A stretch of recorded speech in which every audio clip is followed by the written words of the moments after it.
So how many Israeli soldiers have been killed in the ongoing Israeli war on the Gaza Strip? Number one, we can't really trust the numbers that are being produced by the Israeli military for obvious reasons. They are underestimating, and the number of wounded versus the number of dead just does not make any sense. The Palestinian estimations as produced by the Palestinian resistance, although they are much closer to the truth, since we are actually seeing documented evidence of that, just for intellectual reasons cannot also be trusted because they are produced by the Palestinians themselves, and that most likely has a degree of bias. So what do we do about this question? Very simple.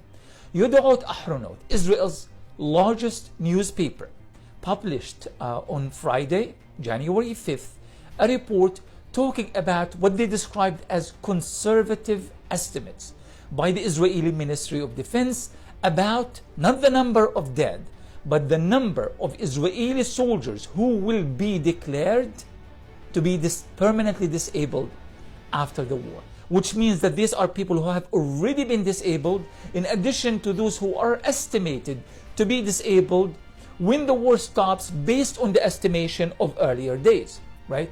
This is what they say.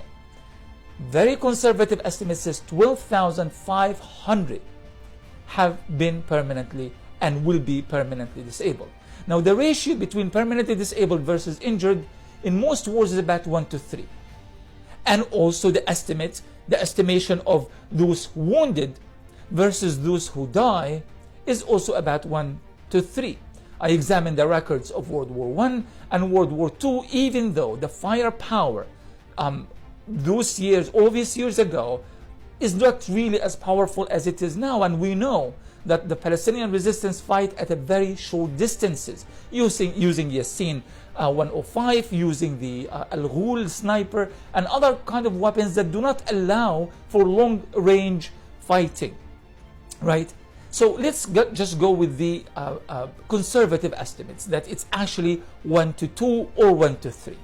So here are the numbers, all right? If 12,500 are permanently or will be permanently disabled, it means that the number of wounded is anywhere between 25,000 to 37,500, okay?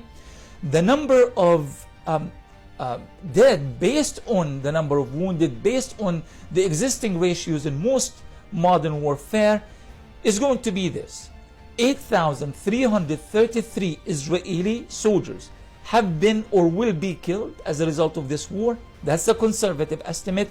And the less conservative, which is the 1 to 3 ratio, 12,000 or about 12,500 Israeli soldiers are likely have been killed or will be killed in coming days. This should give us some kind of an idea of what is actually going on, and the truth most likely is going to be much closer to this, because Israel is not unique among the nations in terms of the dead and wounded. All warfare, especially modern warfare, especially guerrilla warfare, more or less is consistent with these kind of models. So that's your numbers, anywhere between 8,333 Israeli soldiers to 12,500 Israeli soldiers have been or will be killed in coming days as a result of the war. Thanks for listening.